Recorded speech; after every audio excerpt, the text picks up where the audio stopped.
Bathsheba Thurman was a real woman who died in Rhode Island in 1885. So how did she end up being depicted as a baby-killing witch featured in The Conjuring? Believe it or not, Bathsheba Thurman, the fearsome demon that terrorized the Perron family in The Conjuring, was not an entirely fictional creation. Some believe she was a witch who worshipped Satan and was related to Mary Easty, a woman who was hanged in the Salem witch trials. Others believe Sherman murdered children in the 19th century Connecticut. As for the actual historical records, they confirm that Bathsheba Thayer was born in 1812 and would later marry a farmer named Judson Sherman in Connecticut before birthing a boy named Herbert. The legends, meanwhile, claim that she was later caught sacrificing her son to Satan with a sewing needle, cursing all who would dare live on her land. She supposedly climbed a tree and then hanged herself. According to paranormal investigators Ed and Lorraine Warren, Bathsheba Thurman promised to haunt anyone who would go on to occupy the land where her home once sat. The couple was contacted by the Perron family, who had moved onto the property in 1971. Household items had begun to vanish, and their children were supposedly visited nightly by a malevolent female spirit. Their eldest daughter, Andrea Perron, has since chronicled her traumatizing childhood in House of Darkness, House of Light. While skeptics say that the Warrens are mere profiteers of the unexplained, Perron has yet to waver from her story. But to separate fact from fiction, when it comes to the true story of The Conjuring, one must return to the life of the real Bathsheba Thurman. By all accounts, Bathsheba Thayer had a relatively contented childhood. She would grow into an envied beauty and tie the knot at 32 years old in 1844.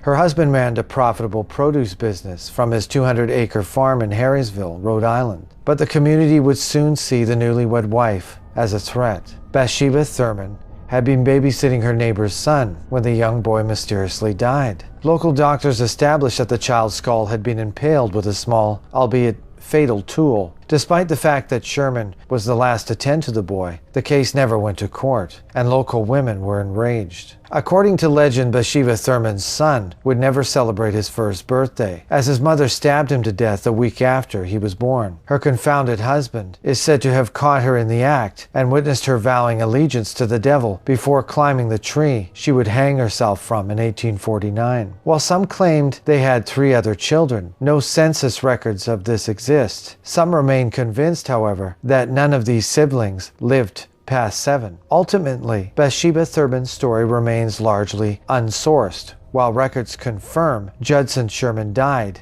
in 1881.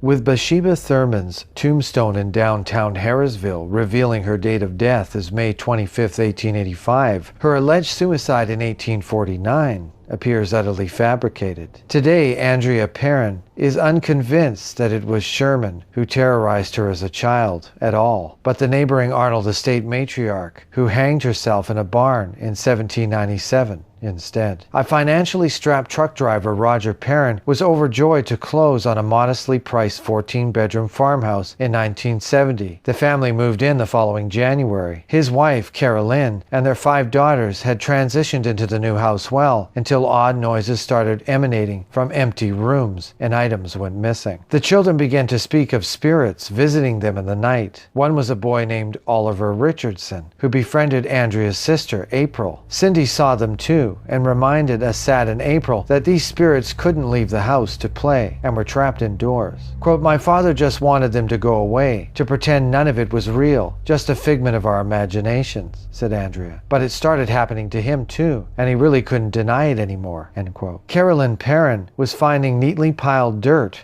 in the middle of the rooms she had just finished cleaning, with no one at home. Meanwhile, Andrea was being tormented nightly by a malevolent female spirit with a bent neck she believed had been hanged. Andrea believed it wanted to possess her mother, to kill her and her siblings. Quote, "Whoever the spirit was, she perceived herself to be the mistress of the house, and she resented the competition my mother posed for that position. When Carolyn Perron heard of this, she contacted a local historian who told her of Bathsheba Thurman and that she enjoyed starving and beating her farmhands. The records showed that Sherman Farm had been in the same family for 8 decades and that many who lived there died oddly, drowning, hanging, or murdered.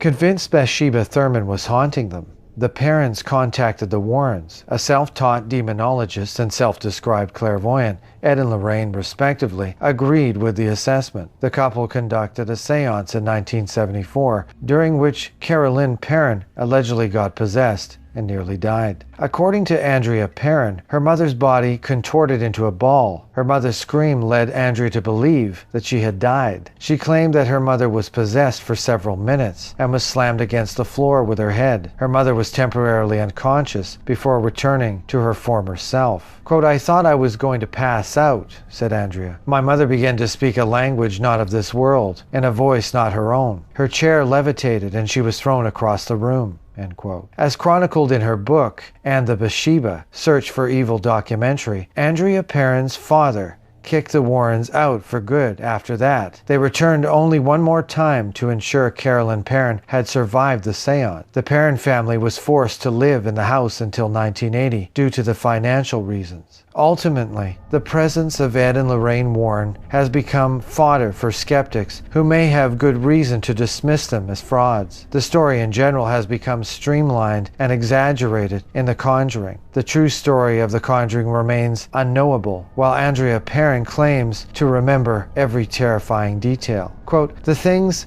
that went on there were just so incredibly frightening," she said. Quote, "It still affects me to talk about it today. Both my mother and I would just as soon swallow our tongue than tell a lie. People are free to believe whatever they want to believe, but I know what we experienced." End quote. She claims the film took liberties, like adding blood or replacing the seance with an exorcism. Ultimately, it's likely most would have never heard of Bathsheba Thurman without The Conjuring. Legend has it that she turned into stone when she died. Others blamed a rare type of paralysis, which, like most aspects of Bathsheba Thurman's story, appears more likely than the supernatural.